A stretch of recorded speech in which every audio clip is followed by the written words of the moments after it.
ज्यावेळी एखाद्या व्यक्तीला त्याचे जीवन निराश, हताश वाटायला लागते त्यावेळेस त्याच्या मनामध्ये आत्महत्येचे विचार येतात. योग्य वेळेस त्याला मानसिक पाठबळ मिळालं नाही तर तो आत्महत्येचा प्रयत्न करतो. निरर्थक निराश वाटण्यापाठीमागे अनेक कारणे आहेत. आत्महत्येसारखे टोकाचे पाऊल उचलण्याआधी घडलेली घटना ही निमित्त मात्र असू शकते. आत्महत्या हा शेवटचा पर्याय असतो. त्याच्या अगोदर व्यक्ती 3 टप्प्यांमधून पुढे जातो: भावना, विचार आणि कृती. एखाद्या प्रसंगाने व्यक्तीची भावना दुखावली जाऊ शकते, परंतु त्याच परिस्थितीला वारंवार सामोरे गेल्यास व्यक्तीला नैराश्य येऊ शकते.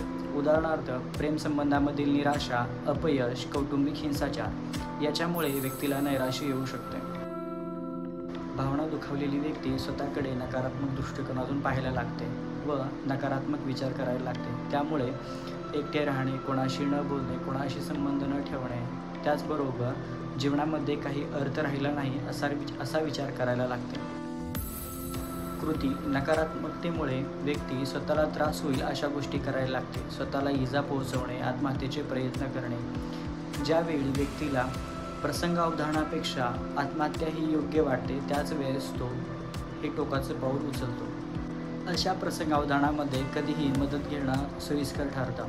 यामध्ये 988 सुसायडल अँड क्रायसिस लाईफलाईन किंवा मेंटल हेल्थ प्रोफेशनल यांच्याशी तुम्ही संपर्क साधून मदत घेऊ शकता. धन्यवाद.